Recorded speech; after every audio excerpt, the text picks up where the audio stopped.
آیت 217 لوگ پوچھتے ہیں ماہ حرام میں لڑنا کیسا ہے؟ یہ آیت نازل ہوئی اللہ کے رسول صلی اللہ علیہ وسلم کے پھپھی زاد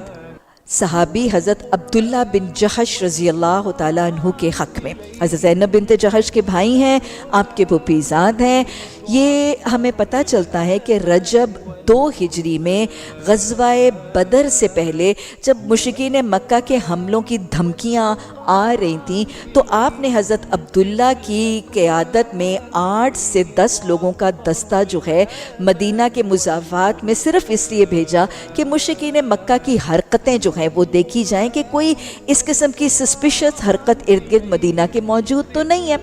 حضرت عبداللہ بن جحش اپنے ساتھیوں کو لے کر نخلا تک پہنچے، ایک خط آپ نے دیا ہوا تھا اس کو کھولا، آگے کی انسٹرکشن جب سفر کیا آگے کی طرف تو تھوڑی ہی دیر کے بعد حضرت عبداللہ بن جحش اور اس دستے کا انکاؤنٹر مشرکین مکہ کے ایک دستے کے ساتھ ہوا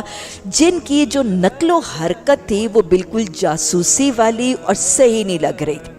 اب چونکہ یہ سفر کی حالت میں تھے، سفر کی حالت میں روت ہلال اور سائٹنگ آف دا مون جو ہے وہ اتنا آسان اور ممکن نہیں ہوتا، تو ان کو علم نہیں تھا کہ حرمت والا مہینہ ہے، صحیح تعین نہیں ہو پایا، اس لیے جلدی سے حضرت عبداللہ بن جحش نے اس دستے کے کافروں کے دستے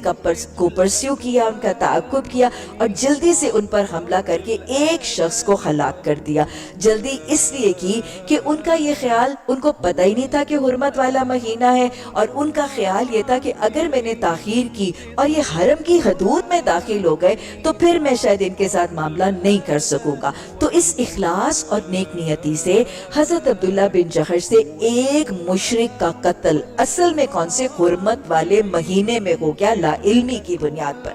نبی صلی اللہ علیہ وسلم کو بھی جب پتا چلا تو آپ نے بھی اس کو ناپسند کیا، اور ادھر مشرکین مکہ نے تو بڑا ہی شور و غل اور ہیو اینڈ کرائی کہ تم اچھے امن پسند لوگ ہو، تم حرمتوں والے مہینے میں قتل کرتے ہو۔ اور پھر یہ آیات جو ہیں حضرت عبداللہ بن جحش کی صداقت کے لیے اور ان کی برات کرنے کے لیے یہ آیات نازل کی گئی۔